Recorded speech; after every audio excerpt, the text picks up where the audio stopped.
Hi, I'm Lee Partridge and welcome back to Col U TV for another midweek show. As I'm sure you're all aware, there's been a change of coaching staff here at Colchester United with the departure of Wayne Brown. We'll be talking a little bit more about that later on. Also, interviews from Dimitri Halaiko and Elliot Ward from earlier on in the season. But first, let's get into the highlights from Saturday's game against Grimsby.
Obviously not the result any of us wanted, but it's now down to the lads and interim coaching staff to get it right this weekend with a very, very important 3 points up for grabs against Rochdale. Dimitri Halaiko is a name you would have seen on the site and on our socials over the last couple of days. Arriving as our sporting director in the summer, here's an interview with him talking to David earlier on in the season.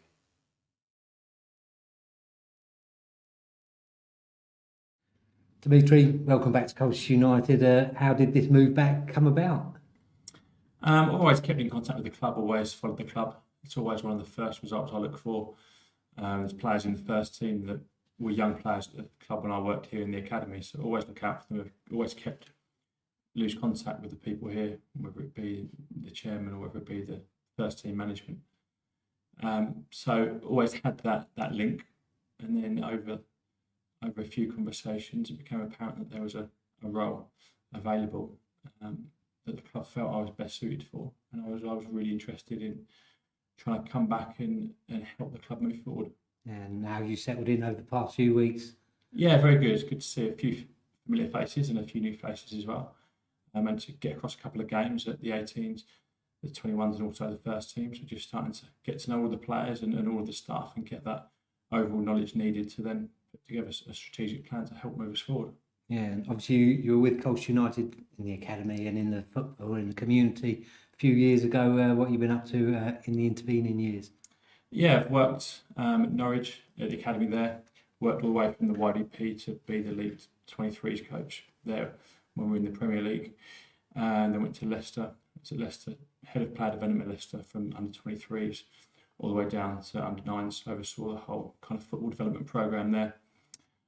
West Ham, was under 23s lead phase coach, linked quite closely to the first team. Also had roles at the Premier League and the FA. So I've been pretty busy, moved around a lot, seen a lot of different environments, a lot of great people. You know, my standards, my kind of reference point for high standards now has gone up. I've seen some of the best in the business work and worked kind of side by side with them, whether that be first team managers, first team coaches or technical directors. I've worked with some really good ones, would be David Moyes at West Ham as a manager, or John Rudkin or Ricky Martin as technical directors at Leicester and Norwich, or Alex Neil as a first team manager at Norwich. Yeah, I've been really fortunate to work around some really high level people that have really brought me on and improved me. Yeah, and those experiences will help you and hopefully help the club here at Colchester United, who over the past few years brought a lot of players, through the academy into the first team. How difficult is it these days to continue to do that and bring players through into first team? Yeah, hopefully I can bring some of my experiences back, some of my knowledge that I've learned back, and that will hopefully progress things on further here. The club's always had a good history of developing players, something we want to continue and push on even further. Some of the ones that are in the first team now, like Ryan Clampton and Noah Chilvers, I remember as 9, 10, 11-year-olds, and ones previous like Sammy Smodics and Frankie Kent also. I remember them as young kids. So I know the history of the club from before, bringing players through, and I was a small part of that. And then when I've been away to my other clubs, I've had success bringing players through as well. All of those clubs I've worked for, they've all been youth-minded football clubs as well, and development-minded football clubs where they want to make players and staff better and progress and push players through the pathway. So no, it's a club that's got a good history of that, and that's one of the reasons why I think it's a good fit for me. Yeah, it's probably important at every level, but how important is it at this level that local boys come through, or local talent comes through into the first team, and that gives other youngsters aspirations that they can do the same? Yeah, I think it's great for people to see local talent come through. I'm a local boy. I'm a Colchester boy. I was born in Colchester. I went to school in Colchester. So speaking as a local boy, any other local lads we can get in, I think it just drives the football club forward. You look at any successful team really that's gone through and dominated things, they've normally had young players from the local area as part of that, whether that's the Manchester United team, whether it's the Barcelona team, whether that's even our team years ago that had John White, Dean Gherkin and people like that in it. Most teams that are successful will have some homegrown players driving the standards who are really hungry and set the standard of what it means to the fans. Yeah, and obviously overall recruitment is going to be a key element to what we do in Colchester United as well, isn't it? Yeah, recruitment's always a major part of any football club, and that's at all levels. And that's staff and players as well. Getting the right people in the building that are going to do a great job for Colchester United is so important. Otherwise, we can't push things forward. So every new recruit we bring in, hopefully it's going to be someone that can push the club forward in a better direction. Lovely.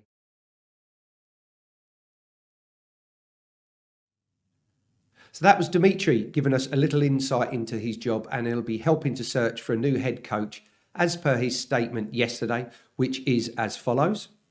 Following the chairman's announcement on Sunday that Wayne Brown has stood down from his role as first team head coach, the recruitment process has already started to find a new first team head coach who can take the club forward. Although Wayne has been relieved of his duties, he has built a good squad ready for his successor. I will now start a detailed process to identify those candidates that we believe are the best fit for the prestigious role of being Colchester United's next first team head coach. It's a very important appointment, so we must be thorough. However, we will also be working extremely hard to make the right choice as smoothly and as quickly as possible. While we were in the recruitment process, we felt that the right thing to do was to put a completely different management team in charge for those games that are to be played whilst we conduct our search. Therefore, an interim management team led by Steve Ball and assisted by Ross Embleton and Elliot Ward will be in place as a short-term measure to help the club during this period. Steve has ruled himself out of the process of taking the role past this period and will return to his role as technical director when a new first team head coach is appointed. The decision not to include Joe Dunn, David Hussey and Darren Smith in the interim team should not be seen as an indication that those staff members have departed the club and will not be involved again in the future. This selection process will be completely open, and we are actively encouraging applicants from outside the club to ensure we find the right person for the job. A name I've mentioned there, but you might not recognise, is that of Elliot Ward. He joined as under-18s coach earlier on this year, and he has been thrust into the new position as interim assistant. He was also here in the studio speaking to David earlier on in the season.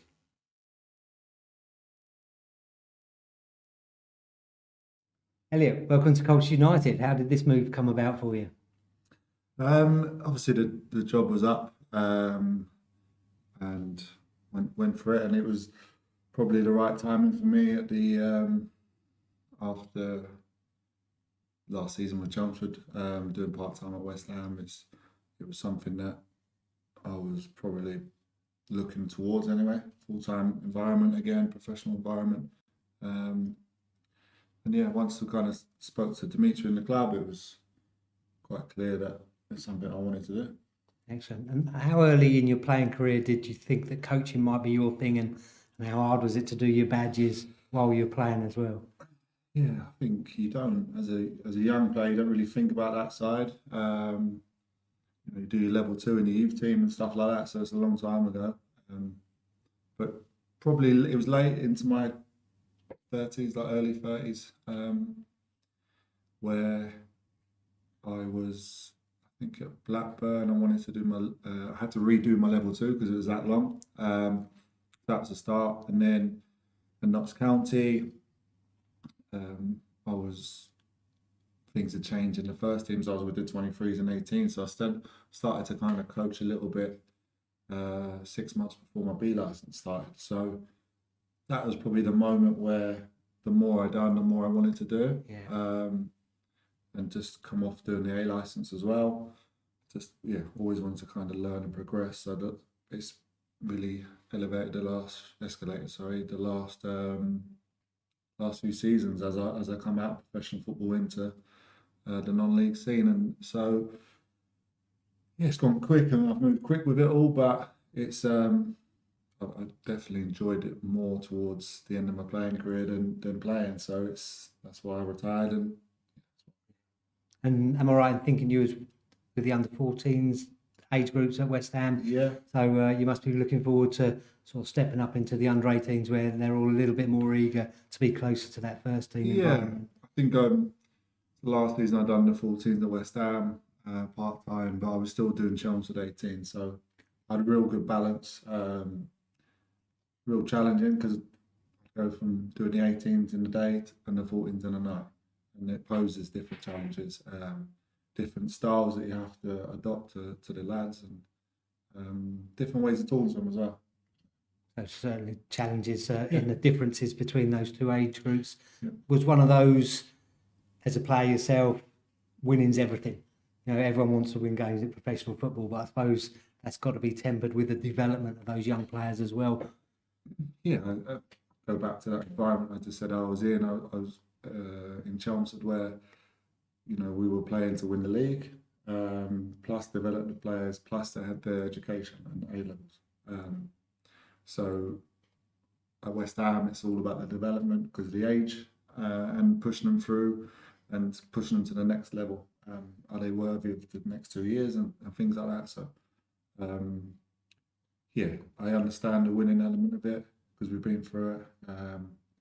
But it just depends on the scenario and the situation and the age. There's lots to it. But mentality is to play to win. So that's something that I've spoken to my players about in the last week.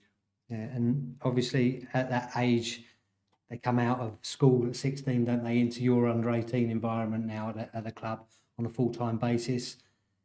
Is it important to keep on at them, not nag them, but keep on at them that they haven't made it yet and there's plenty of hard work still to come before they're real professional footballers? Without a doubt, I think now it's their job. So there's a big change. So from going to probably three, 4 times a week, it's their full-time job. Within training in the training ground environment, there's stuff that need to prepare for training before and after. It becomes a bit more serious, where this is their time for them to really develop and push on and use us. They must use all the coaches and staff around to give them the best chance to be able to become professional. But with that, we'll support them, and you know, we can't do it all for them. So that's the bit where they need to realise the environment and what it takes to get there. Yeah, and how the first couple of weeks of pre-season gone, especially for those first years who are out of that school environment into that workplace environment you're talking about. Yeah, I think I've missed the first week or so, but I think they're learning. I think that's they're learning on the job. We're trying to get them to learn quick, because there's certain, you know, rules where you don't be late. There's one thing that timekeeping is really important in any age group. If they want to go and progress, I'm sure they wouldn't be late for the first team and stuff. So there's rules in place. We try and make it a fun environment as well, but they know that they're here to work, and so far they've, you know, they're hitting all the stuff they need to in training. But like I said, they're learning on the job, which is great.